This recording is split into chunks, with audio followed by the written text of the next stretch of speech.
Hi, my name is Joel Comiskey. I remember visiting one small group as the coach, and Myrna was the leader, and she was following the normal order of the small group, but she decided to vary things a bit during the worship time, and she asked each person to pick a favorite song. And I remember that Teresa picked the song Renew Me. And then after we sang it, Myrna asked, "Why did you pick that song?" And Teresa began to weep, saying, "I just found out that my husband is seeing another woman."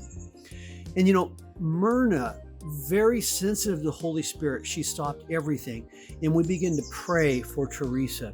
The group gathered around and prayed for her.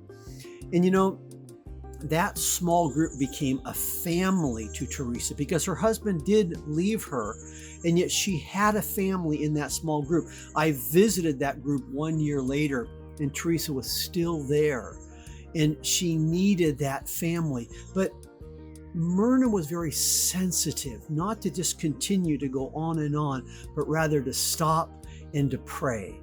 And really, that's the essence of small group ministry. It's not following rigidly a certain order. Rather, it's saying, "Holy Spirit, what are you doing here? How can we meet the needs of others?"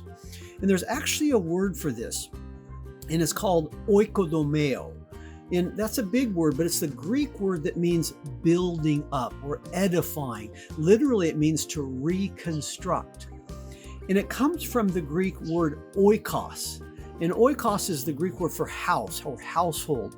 But back then in the households, they weren't nuclear families, they were extended families. It even included sometimes servants and cousins and so forth.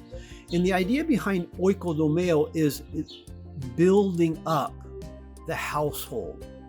And that's really what small group ministry is all about, reconstructing lives, building people up in the house of God, in the house churches. And that's what we want to do in the small group, is to meet needs. I remember another group in which I led, and Frank and Kathy came one evening to our small group, and they were just distraught. They shared with the whole group that they had been robbed at gunpoint.